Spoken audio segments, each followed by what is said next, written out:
Hello, beautiful people. Today, I am back to teach you Act 2, Scene 5 of Merchant of Venice. Let's get started. The characters to whom we'll be seeing in the play are Shylock, the villain of the play, who was a Jew, Lancelot, and Shylock was his old master, and whose service he has left, and he's going to join under the service of the Christian merchant, that is Bassanio. And we will be also introduced to Jessica, who is Shylock's daughter. So let's see what is the set. Where is the setting of the scene? The setting of the scene is one of the room in Shylock's house. Okay, so the scene starts with Shylock talking to Lancelot about how he will not feel free to do things at Bassanio's place as he used to do at Shylock's place. In short, he tells that Lancelot would definitely be missing the freedom which he enjoyed, or he got privileged in Shylock's house, and when he'll join under the service of Bassanio, he will not get this luxury, whereas this is not in reality true for Lancelot. Simultaneously, he calls out Jessica's name, to which she doesn't respond quickly.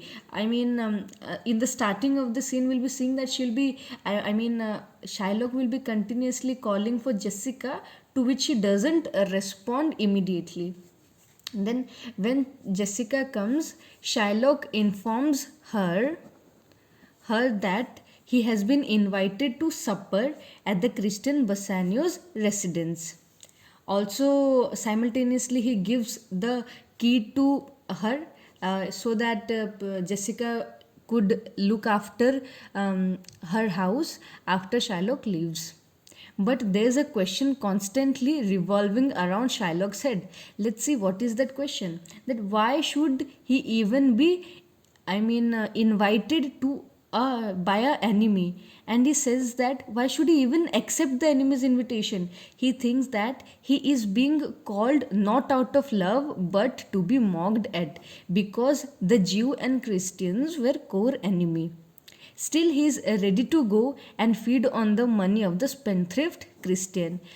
Just look at Shylock's intention. He hates him so much that he inside doesn't want to go to a enemy's invitation, but he is only ready to go to Bassanio's party so that he could feed on his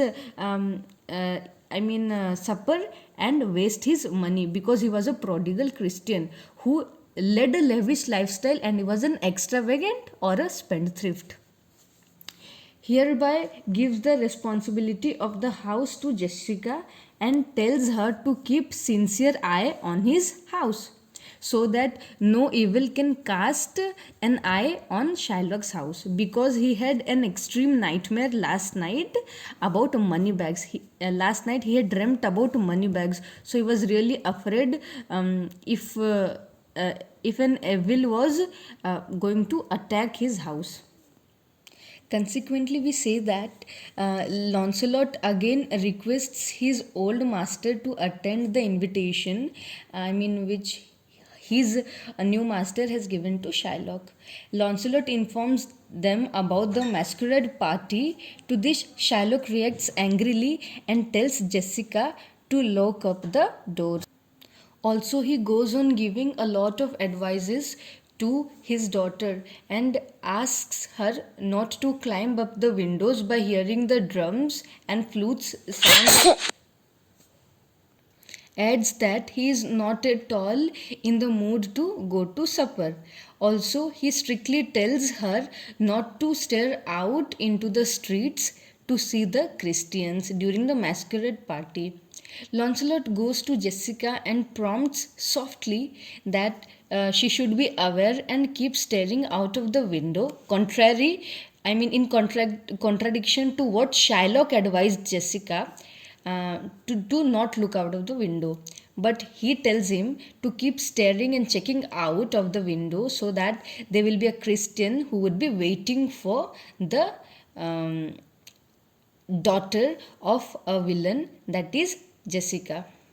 Shylock asks Jessica about what Lancelot told him. To this, she adds that he bid him he bid her goodbye, which was a false statement given by her to her father.